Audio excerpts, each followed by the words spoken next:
So I think it's important to point out that Classical Voice also pays all of its critics. And in fact, through the 11 years that they've created a whole group of critics. They're academics, they're traditional journalists, and they keep picking up more people. So it's a real interesting kind of way of supporting arts journalism. What are people saying online, Nihar? Well, in terms of Classical Voice, we have this comment from Matt Piken. How is the model for San Francisco Classical Voice different from that of Glass Tire? And I think you were telling me a little bit about this. It's a smaller region. It's focusing more on San Francisco, not the whole state of Texas. And the services it offers are a little different, right? Yeah, it's trying to be a resource for a community. It really is a kind of hyper-local kind of site. They're not trying to express a regional aesthetic. And we have some comments from Twitter about Flip, and one comes from Holly Willis, who we saw in the Sophie presentation. Why continue the magazine page format in Flip? We're still in the remediation phase. And I think that has to do more with page layout. And this comment from Wendy Rosenfeld. I've wondered why arts mags haven't done video. How do you anchor a video art story? Mr. Flip, good question, deafening silence. And Jessica, I think you have some comments too. Yeah, there's an ongoing discussion through Twitter and Ustream about serving the community and this divide between cost and tech savvy. Jorge Liff of Los Angeles says and asks, if arts journalism goes completely interactive online, do the poor and underrepresented end up being disenfranchised?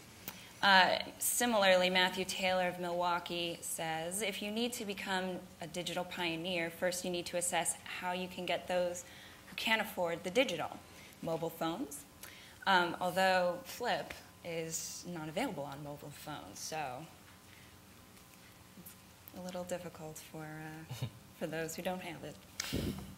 And so I think we only have one more presentation left, and for that, we're going to go to Doug. Okay, thank you. Again, for those of you following online, the hashtag is ArtsJ09.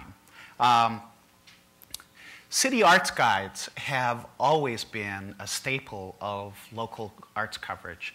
In fact, the rise of the alternative weekly press back in the 70s was really powered on this idea of a much more comprehensive listings and focus on the kind of local culture that cities had, which the newspapers weren't paying enough attention to. Flavor Pill, which is our next project here, is, in a sense, a kind of Uber curator. It operates in 6 cities.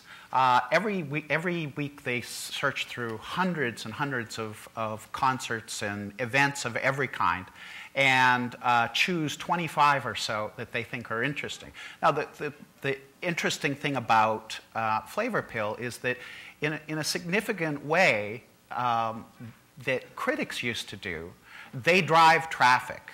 When they mention a small jazz club, a lot of people will show up based on that traffic.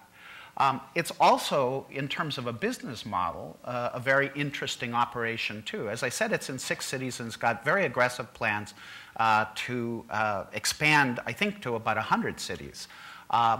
But it's a non-traditional kind of business plan, as you will hear from Mark Mangan, who's the head of Flavor Pill.